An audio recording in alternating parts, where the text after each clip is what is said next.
entire journey of creating a painting from start to end, if I have to look at it, like you said, a lot of decisions in the middle. Yeah. Do I put the particular, what kind of ornaments do I give it? What kind of hair color do I, like, etc., etc. Yeah. Decisions, and those things do not give you any result, and you're thinking about whatever the end result is. Yeah. And by the time you reach the stage where it's just about getting there, then at that point you switch from the guy who is struggling to get it somewhere to the guy who is actually having fun. And for this period, what you are actually doing the entire time.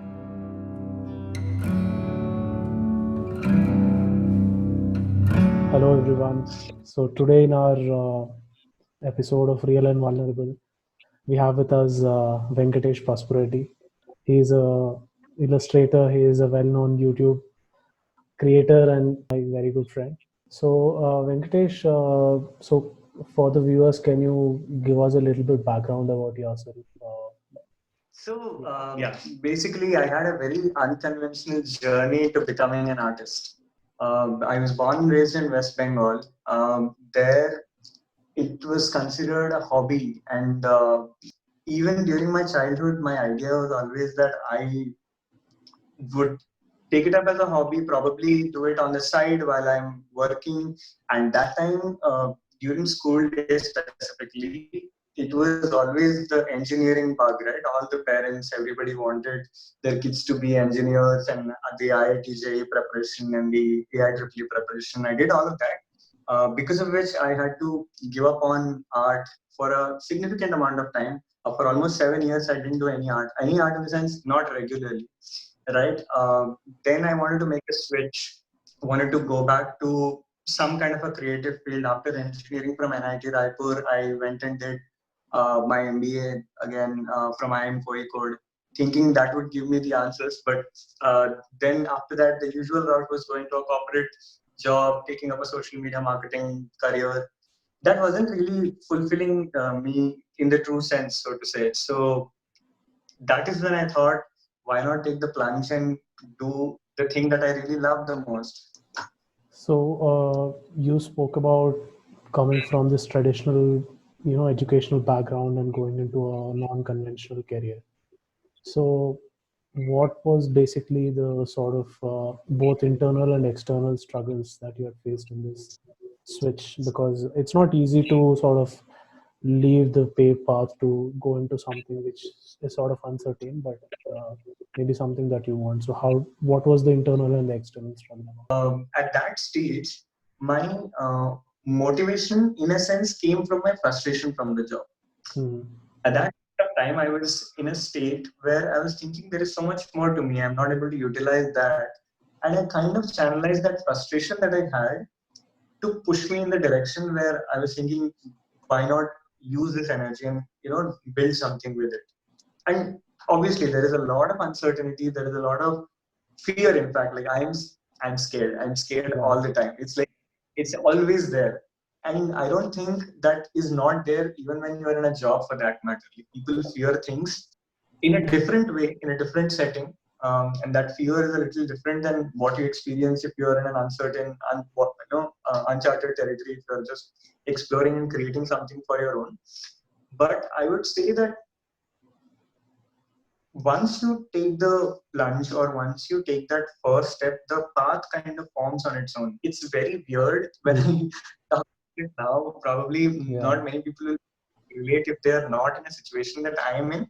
But once you start taking those steps, you start seeing the path, or you always course correct and slowly move forward towards what you want to do, and also kind of start discovering what is it that you want to do. Yeah, and from my own personal experience, I think what you said about how you figure out your path as you go along, I think there is something interesting there in terms of what you're trying to do is like while you're trying to figure out, there is this also this aspect of how open are you to stuff that comes down, because a big portion of it is to be like now you are like you had a certain charted path, but you're not going that way because you want to do something else which you want to figure out. But figuring out inherently means that you don't know.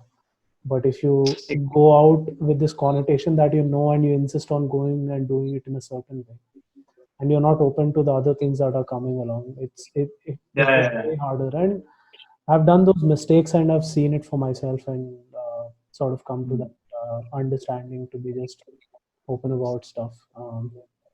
So Yeah, yeah, yeah. what Another, was the things that uh, you sort of were not so open to earlier, and maybe like through this whole experience that you have become more open to, or was there something like that even? um, so see, this may be because of the kind of job that I was in or the kind of environment that I was in. What a corporate life or what a corporate job essentially makes you get used to is the fact that you are entitled to a certain things. Mm, yeah, Entitlement in the sense of I am in this position. I have studied from so and so place. yeah, I have this kind of an educational background, and hence you need to behave with me this way, yeah, yeah, or I am expected to behave this way, yeah, yeah, right? So these are, I'm just like putting it out there for you to also relate. I would never dress like this if yeah, I was in the job. yeah, yeah, I was expected to be a certain way. yeah. Like at that, in fact, in that time, in that zone, even my beard was an issue. Mm, Can you think about that? yeah, The job, that was an issue. You're expected to be a certain way, and you expect people also to behave a certain way to you because of your position. yeah, And once you leave all of that and you come out of it, you are still feeling in your mind that you're entitled to certain things, but that's not how the world is going to treat you. yeah, You're just like everybody else. Like nobody will give you anything if you are not giving them value. And this was the biggest lesson, biggest thing that I learned mm, um, over the period. And initially, probably I was not really open to changing my ways. It took a long time. It took very, very long for me to get out of that frame of mind and try and see things for what they were, mm, and probably experiment a little more, open up and do things a different way. I'm now open to trying out new things mm, with the framework in my mind, without the things that people possibly expect me to behave in. yeah. So yeah. So I think what you touched there in terms of entitlement is a very common trap a lot of us face, especially people who have, sort of have a chip on their shoulder in terms of their educational background or privilege, Exactly. or as simply as a economic status that they've been in. Right. Exactly. So, Yeah. what are the Yeah. other sorts of sort of old mental programs that you had to overcome? Maybe you can give a little context of a situation or experiences that you had to face in your life, which sort of forced you to look deeply. Mm, another thing, probably I've become, I don't know, more empathetic to people because I've seen so much in this 2.5 year period. I Mm-hmm. have been in a place where I expected things from people, where people let me down. I Mm, got cheated. People like took advantage of me. There are people who it promised things, but it never actually materialized, because a lot of times you have to work, which is not on pen and paper. Like it's not in black and white. yeah, There is only word. They will yeah, probably yeah, across the desk talk to you, yeah, and they will promise you stuff, but that never actually transpires, or it never happens. And after that, there is nothing that you can do. If you're in a job, obviously you write one mail and CC 10 people, and yeah, then that is sorted, right? yeah, Somebody from yeah, up top will come rescue you. yeah, Those kind of things happen. Those kind of things don't happen. It's out there. It's yeah, the real world, and people are there for their benefit. yeah. So now, I think going through all of these experiences, in a way, have made me more aware of what the other person possibly is going through. Mm, And with that, even if the person, I do not know if like status wise, if he's above, below, or if I would say he's a peer, but probably I'll be able to see why he's behaving a certain way, why he is doing things a certain way, because of the things that I have seen in the past. So like they say, you do things, You make a mistake, you learn from it, and you move on and you correct yourself. And then next occasion, definitely your behavior slightly will change, and you will start learning from your mistakes and get better. And that point, like empathy, probably, yeah, that's one thing that I learned. And I was very different, definitely, when I was in the job, and partly could be the role models that I had. Yeah. Right? In a job, who are your role models? Yeah. Who do you want to tech? Yeah. It's your boss, their super boss. Yeah. Probably these are the people, right? And the Yeah. way they are behaving, you expect, you think or you imagine that you are expected to behave the same way. That's not the way to do it. I mean, once you get into the real world and you are doing things on your own, you start to sense these things, these small nuances, and that probably helps you. In fact, it's very essential for anybody who wants to do something on their own to be empathetic and try and understand what the other person is thinking. I think that's something that I've learned. That definitely has been a big jump. Yeah. Yeah. So tell us a little bit about your craft background, and maybe what has been the journey, and just talk about a little bit about the process. Like, a lot of people do have the aspiration, but how do they, what does it take? Okay, so yeah, I have thoughts that I have had in my mind. I wanted to put it out. You gave me the opportunity, so thanks for that. Yeah. Now, okay, let me put it this way. How many people are waiting for the time when they'll be good enough at something to take that up as a right? Yeah. So this I think is the biggest reason why most people do not take that first step towards actually trying out whether they can take up that career in the first place, right? To put it in a different way, you do not become successful first and then you get good at what you do. You get good at what you do and then you become successful. This is like the other way to think about things. This was a revelation to me. And people don't go through the process of becoming good at things. Like, you have to and get really good at what you want to do, and only then will you become successful. It's the other way, right? People usually think here, if I had 1 million subscribers, then I'll post every day. Yeah. That's not how it works. Yeah. True. That's not how it works. True. Start doing the shit that you want. I'm so sorry. Things that you want to do, and at the end, when you actually reach that place, it will be because you are good at what you do, and not because you had so many followers. So then during this process, what is the motivation for you to keep putting out your work? Or like, basically, if you go a little bit one step behind and talk about how do you frame it in your mind to be able to put in the volume?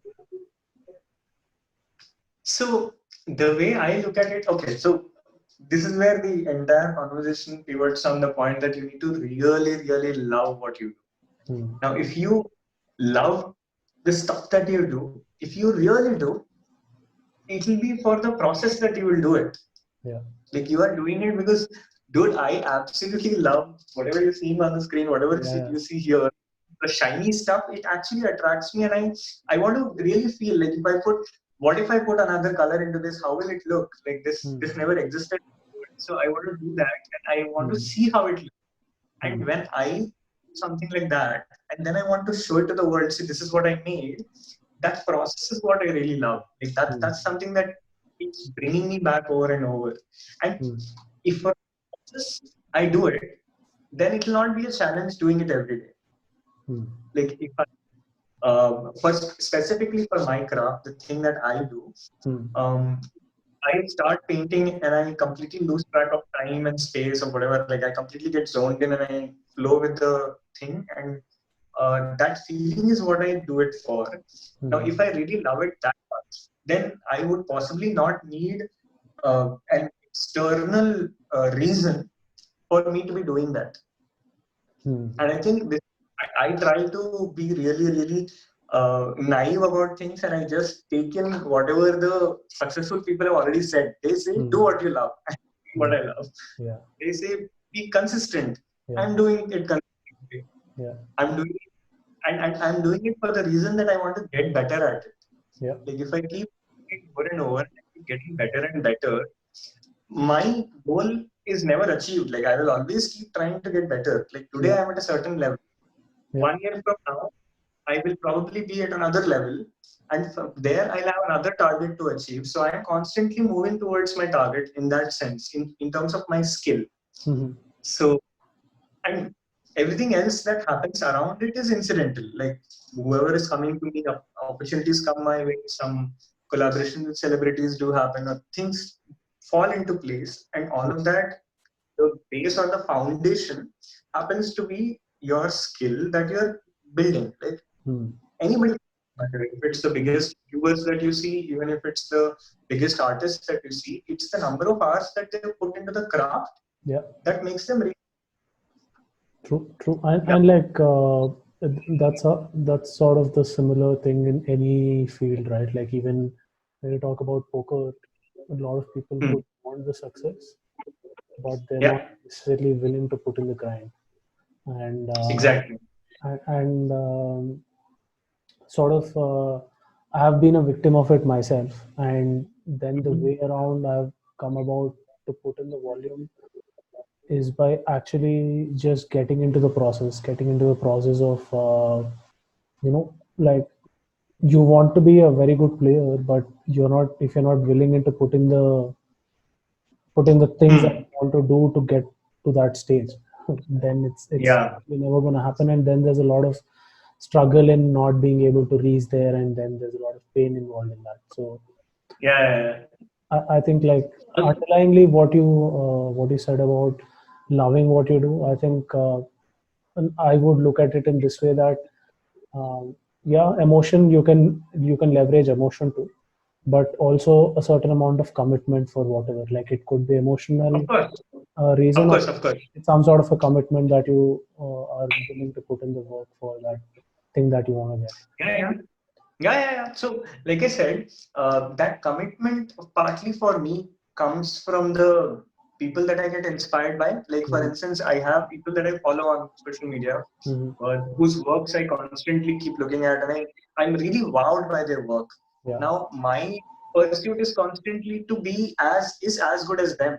Can I become as good as them? Can I become as good as this particular artist? Can I get a style like this particular artist? Can I do anatomy like this particular artist? So that is the aim that I have. Then I constantly want to get there, and I want to get there fast. So I think the commitment is something that really will drive results for you. So to sort of switch gears up a little bit,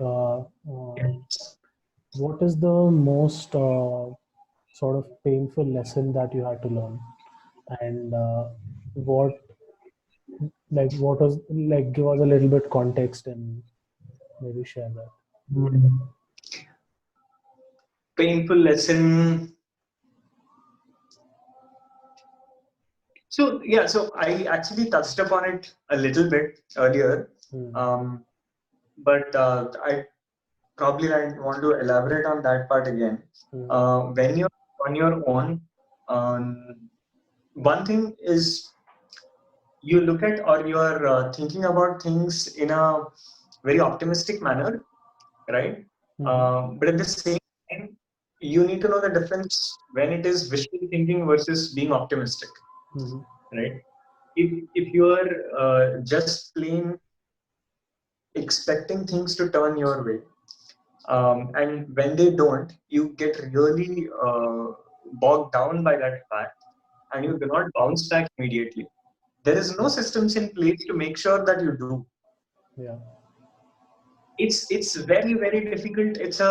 I think it's a trap, like you said. One of the traps that you should not fall into is having an open mind to the fact that sometimes things will not go your way. Sometimes things will not work out. And because if you're in a safely guarded system, like if you're in a job, there is your boss who will one day you and say, "Ye report aaya nahi ab tak," or whatever. Like this project is getting delayed. You put the fire under your seat, and you will actually get to work, and you'll get it done. But when you are on your own, there is no system in place. You need to be really, really, driven to do what you want to do.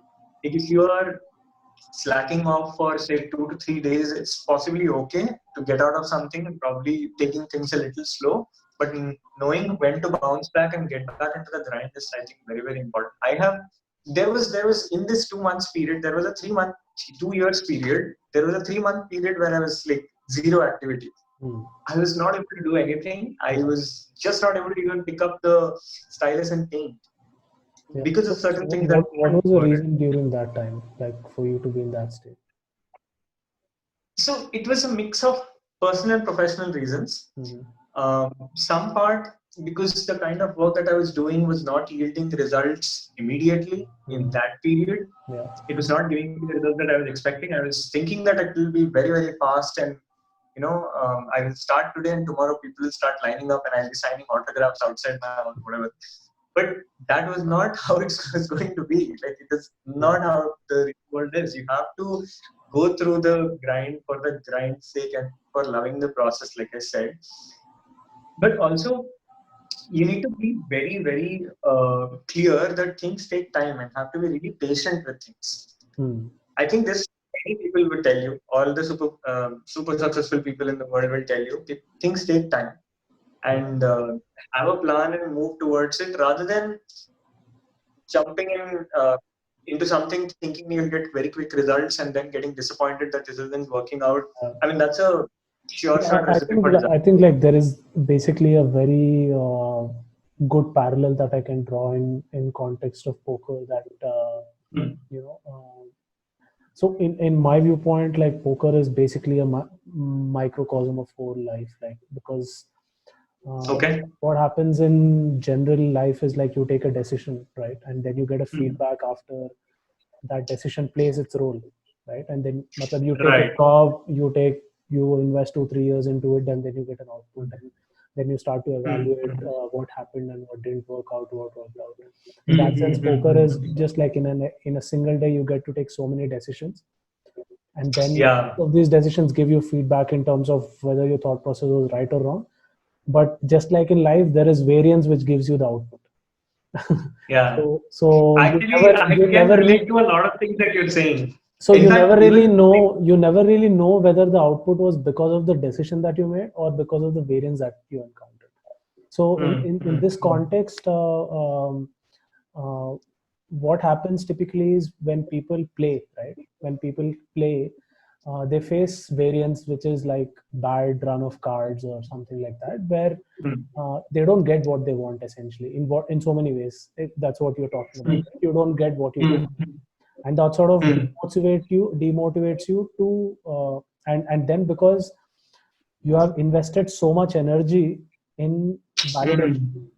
Internally, you invested so much energy in validation that only when this thing comes, I'm good enough. And only when you feel good enough, you are actually willing to put the volume. Right? Correct. So, so inherently what happens is because the variance is not there, and then there is so much self-worth that is directly related to that output. When you don't get that output, that ends up hurting your volume. And in that context, actually, having gone through these multiple cycles of variance, one understanding the current understanding of variance for me is the only thing that variance can do, or in generally speaking, any externality in life can do to you is hurt your energy and energy levels, and way to sort of